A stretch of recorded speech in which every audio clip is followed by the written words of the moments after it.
सांसद सुदन गुरुङमाथि लगाएका आरोपहरूको छानबिन सम्पन्न भएको छ।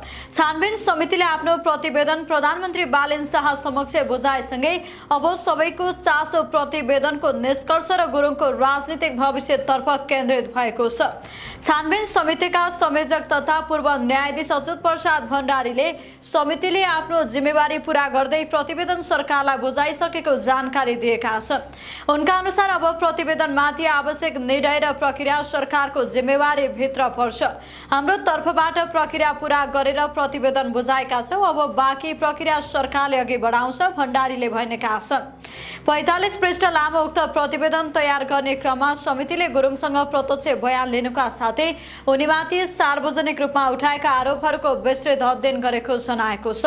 समितिले सम्बन्धित निकाय, व्यक्तिहरू र अभिलेखहरूबाट आवश्यक जानकारी सङ्कलन गर्नुका साथै गुरुङको सम्पत्ति विवरण समेत केलाएको बताइएको छ।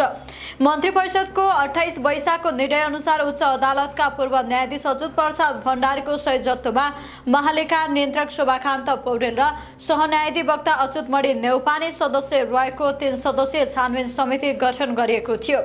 गुरुङ विवादमा तानिनुको मुख्य कारण सम्पत्ति शुद्धिकरणको आरोपमा पक्राउ परेका व्यवसायी दीपक भट्टसँग उनको व्यावसायिक साझेदारी सम्बन्ध सार्वजनिक हुनु थियो।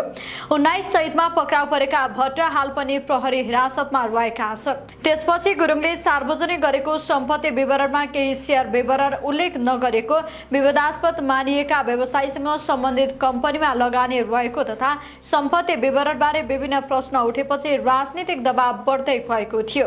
यही विवादका बीच गुरुङले 9 वैशाखमा प्रधानमन्त्री समक्ष राजीनामा बुझाएका थिए। राजीनामापछि सामाजिक सञ्जाल मार्फत उनले आफू निष्पक्ष छानबिनको पक्षमा रहेको उल्लेख गर्दै पदभन्दा नैतिकता र जनविश्वास ठूलो भएको बताएका थिए। मसँग सम्बन्धित विषयमा निष्पक्ष छानबिन होस् भन्दै उनले स्वेच्छाले पद त्यागेका थिए। राजीनामा दिएको करिब 20 दिनपछि सरकारले औपचारिक रूपमा छानबिन समिति गठन गरेको थियो। त्यसयता गृह मन्त्रालयको जिम्मेवारी प्रधानमन्त्री बालेन शाह आफैले सम्हाल्दै आएका छन्।